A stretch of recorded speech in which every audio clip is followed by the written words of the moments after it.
Hey everyone, and welcome to Storytime. This is my first one, Tales from the Drug War. It's a good one too, as you may have guessed from the title, so let's just jump into it. So it's my second year in the college. This was at CSUS, that's California State University, Sacramento. I was living in the dorms. I shared a room. It was maybe 12 by 20, so a pretty small room with 2 single beds in it. I had a roommate. It was Monday night. I was sitting down to do my homework. So I'm sitting at my Mac, working on my homework. I had a couple hours to do. And there's a knock at the door. So I say, come in. So a guy comes to the door who's, clean cut. He looks like maybe one of the guys in my roommate's fraternity. And as he's coming down the hallway, I see another guy, similar description, comes through too. And they look at me and they say, hey, are you Chris Corsello? And I'm like, yes, I am. At that point, he flips open his wallet, revealing a badge that says DEA. And as he does this, I see 1 and then 2 uniformed police officers come through the door behind these 2 guys. He identifies himself and that he's here because I'm under investigation for the distribution of illegal narcotics. At this point, I looked at him and I said, well, do you have a search warrant? And he said, no, we don't. And I said, well, then you're gonna have to leave. And he said, no, we don't. You invited us in. And I said, well, I didn't know I was inviting the DEA in. I'm now asking you to leave. And if you don't have a search warrant, I'm not giving you permission to search anything in this room. And he said, we're not gonna leave. He then points to a bong sitting on my dresser. That's a water pipe that's used to smoke weed. In case there's anybody out there watching this that doesn't know what that is, but I'm pretty sure everybody knows what a bong is. Anyway, it was actually kind of cool. It was like a double-barreled bong. It had 2 barrels on it with the bowl in the middle, and like you and a friend could both hit off it at the same time. It was kind of a cool novelty in the dorms. People got a kick out of it. So he points that out and he's like, what's that? And I said, well, that's a bong. And I looked at him and said, look, I mean, I smoke weed, but I don't sell it and I don't have any. If I did, I would have already smoked it. He sits me down on my bed in the dorm room and starts telling me about how, well, really, this is just a formality. We have informants. We have surveillance. You've actually sold drugs to our agents. We've already got you. You might as well just save some time here and tell us where your stash is, tell us where the money is, because you're already busted. And you might as well admit it. It'll be easier on you if you admit it, if you tell us everything. Well, I knew I wasn't selling drugs, so it wasn't a problem for me to say, look, I'm not selling drugs. I like to smoke once in a while, but I do not distribute. I have to say, he was very convincing. Had I actually been selling drugs, I probably would have believed him. Like, he said it with such confidence and intimidation and clarity that, I mean, if I actually was selling drugs, I would have thought I was screwed.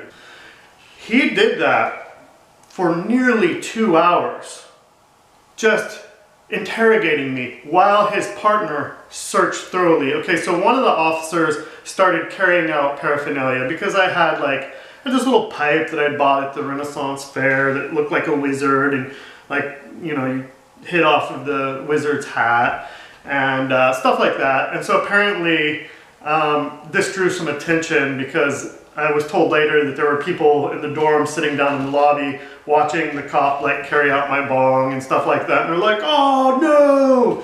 And anyway, so one uniformed cop basically stood guard the whole time. The other one was transporting evidence out of the room, you might say. And then one of the DEA guys was doing the searching, and the other DEA guy was just sitting there trying to get me to admit to anything. He's like, so where do you get your weed from? You should tell us where you get it from. It'll be easier on you if you tell us where you get it from. And I'm like, it just sort of falls out of the sky. I don't know where it comes from. I knew I wasn't in any trouble because I knew I wasn't dealing drugs, and I knew I didn't have anything besides paraphernalia, like had a pipe and a bong, and that they're lying when they say they'll go easier on you if you admit it. I knew I wasn't in any real trouble, so I was a little obnoxious with these guys because I kind of figured like, wow, you guys chose the wrong dorm room.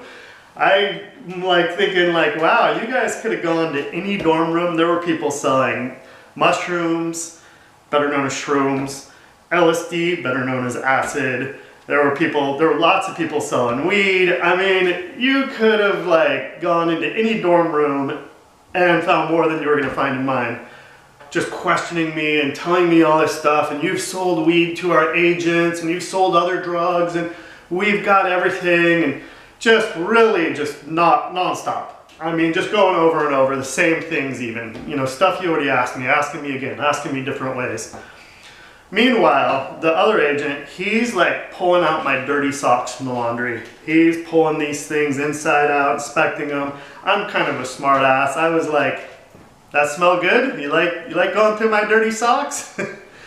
They were opening up CD cases, looking inside to make sure nothing was stashed in there. I mean, for such a small room with not that much stuff in it, they made a thorough search, 2.5 hours work, looking under the mattress, inside the pillowcases, squeezing the pillows. I mean, like, they did not leave a stone unturned. They got really excited a couple times. A couple times they thought they found something. Like I had this old memory upgrade board, and it was wrapped in some like electrostatic paper, or plastic, I mean. And so they like saw this thing wrapped up in plastic, and they're like, aha, what's this? And then I'm all like, it's a memory card from my old computer. And you know, they opened it up and they're like, oh. Yeah, it was kind of funny. A couple of times they got really excited because they found what they thought was something. And it was like nothing, right? So by the time it's all said and done, you know, they've transported my bongs out, da-da-da. They get to the bottom of my desk drawer and they find 1/2 gram of weed. 1/2 gram, tiny little amount. I'll show you what 1/2 gram looks like for those of you who don't know. I mean, it's like enough, it's like, you know, a pipe load basically. It's just a tiny, tiny little amount. Like I told him, I said, oh man, if I would have found that this weekend, I would have already smoked it. I didn't think I had any weed. So they were, you know, at least found 1/2 gram of weed, which used to be in California at that time. Prior to that, had been an infraction. Anything less than a gram was an infraction. The law had just changed that any possession was now a misdemeanor. Currently, today in California, you can possess legally on your person 56 times the amount that I was busted with. 28 grams you can legally possess if you're 21 or over in the state of California. I was busted with 1/2 gram. Well, DEA is federal agents, so 1/2 gram, they're not doing anything with that. There's no federal charges on 1/2 gram. They're not trying to... The DEA basically walked out of there embarrassed. He told me in the end, look, you may have gotten away with it this time, but we're going to be watching you. We're keeping an eye on you. Don't think this is over. We're going to get you. It kind of worked because after that, I was like, I did not want to have anything to do with the distribution of drugs. Yeah, I kept smoking weed for years and stuff like that, but I did not sell drugs because I was pretty afraid that they were probably listening in on my phone or something. I didn't want to take the chance because like it seemed unbelievable. Like it seemed unreal to me. Like I'm just like this guy who smokes a little bit of weed and the DEA is here? Really? We have that much drug enforcement in this country? I just didn't really believe it. I had a lot of ideas at the time about what happened, how this came to be. Here's the theory. My roommate, he was, how can we say this nicely, very conservative. He was a member of the SIGEPS, which is Sigma Phi Epsilon. Now, nothing against the SIGEPS. I knew some other guys in that fraternity. I went to some of their parties. There were a lot of guys in that frat that were pretty cool guys, but my roommate wasn't one of them. The way the story goes, a guy, I want to say his name was Dan, he was like the leader of the young Republicans on campus. He came to me a couple months later and said, hey, look, you know what? I don't really approve of snitches, even though this guy was, clearly conservative Republican. He says, I don't really approve of snitches, and your roommate was drunk at a party in my room and was bragging to everybody about how his grandfather knows people in the DEA, and he told his grandfather, and he wanted to get me busted. He figured I wouldn't get any real trouble because they would just find some weed in my room, but then that would be enough to get me kicked out of the dorm so he could have the room to himself. So that was kind of the theory. I don't know if that guy was telling me the truth. I mean, for all I know, he had something to do with it. I don't really know how it happened. Like I said, I think something along those lines probably happened. They didn't get a search warrant, so I guess they didn't need a whole lot of evidence, and it being on a college campus, I think they figured, if we find anything, we got him anyway. And they also figured I was 19 at the time, they figured that I wouldn't know my rights and I wouldn't be able to battle it. I don't know what it was. Maybe it was a training exercise. Maybe these guys were, young DEA agents, and this was sort of like a safe, okay, we're not going to take you into a serious drug house. Let's start out on the campus where it's just some little nothing. I don't really know.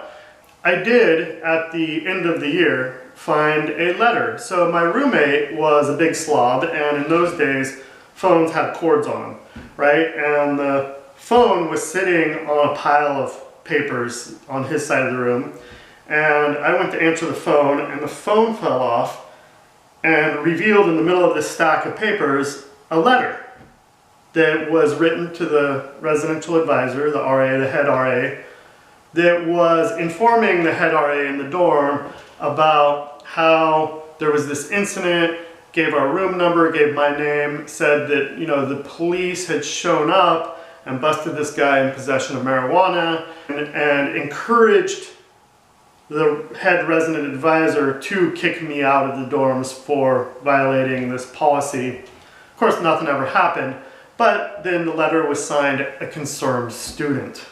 And it was on my roommate's desk in a pile of his papers. Let's call him Rob. Even if Rob wasn't behind it, he obviously was trying to use it to get me kicked out of the dorms. I mean, what a guy. This is the same guy who actually asked me if I could get weed for his fraternity brothers. And of course, I wasn't dealing, so I didn't do it. He acted like he was straight-laced, but he wasn't so straight-laced. He was a hypocrite, I guess is what I'm trying to say. Anyway, the fact that he wrote this letter and signed it a concerned student to try to get me kicked out so he could have the room to himself, to me, what a dick. That's the nicest way I can put it. Anyway, what happened to me, I didn't tell my parents about it. In fact, I did tell my dad about it years later. I don't think my mom has ever heard this story. And she does watch some of my YouTube videos, so if you're watching, Mom, hi Mom. I didn't want to worry my parents, so I never told them about it. I wanted to handle this myself. I was 19, I was an adult now. I wanted to handle this. What had happened is they wrote me, the DEA left. There's no federal charges here, so the DEA just left. And it was actually one of the uniformed cops who just wrote me a ticket for possession of less than an ounce. So I was charged with a misdemeanor. At the time, I think it was like $180 for misdemeanor, but I didn't want that on my record. I was 19, I was in college. I didn't want to have a mark on my record. So I went to court, the pre-hearing or whatever the first hearing is called. I don't know, the plea hearing or whatever. I don't know, it was a long time ago. But I immediately said, hey, I want a public defender. So they just sort of assigned me to the next open desk where there was a public defender. So the woman sits down and she looks at my paperwork and she says, oh, the police report says you were busted with half a gram of marijuana. And she looked at me and she laughed. She's like, what'd they catch you smoking a joint in the park? And I'm like, no, actually the DEA came and searched my dorm room. And she said, what? And I told her, and she said, wow, that is very unusual. The DEA does not show up unless they have a lot of evidence. They don't usually show up and come up empty-handed like this. This is very unusual. I told her about the whole search warrant thing. She's all like, if they don't have, it doesn't matter that you invited them in. If they didn't have a search warrant, nothing is admissible. We can get this whole thing thrown out. they're your guests. If they don't have a search warrant, they're nothing more than guests. You can tell them what they can search, what they can't search. You can tell them to leave at any time. They can't, none of this evidence is admissible. And she said, but you know what, I mean, it'd be easier just plead no contest.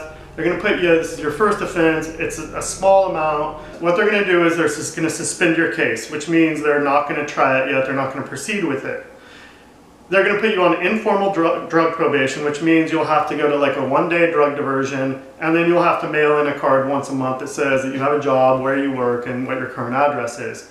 And she said then after 2 years, the statute of limitations run out, the case automatically gets dropped because you have a right to a speedy trial. So by suspending it, not moving forward with it, then it'll be dropped. It won't be on your record. If you are applying for a job where it says, have you ever been convicted, you can say no. Don't get in any trouble. If you get in any trouble again, this case comes back up and then it will proceed. So as long as you stay out of trouble and you send in this card once a month and you complete your drug diversion, then you're fine. And I said, you know what, that sounds pretty easy and pretty good. So that's exactly what I did. Like, I didn't even have to pay any court fees or anything because I didn't make enough money. I did attend the drug diversion, and that was a pretty entertaining story in itself. So I think I'll save that for another story time. Anyway, so that's my story about how the DEA came and tried to bust me and failed. And the best part about it is I never got in any real trouble, but like I said, it did kind of scare me straight, so to speak. Like, it kept me away from any temptation to ever, like, sell weed. So, I don't usually make videos where I just tell stories and talk. I do videos on a variety of topics. If you like, hit the like button, subscribe if you want. That's my story. Thanks for watching.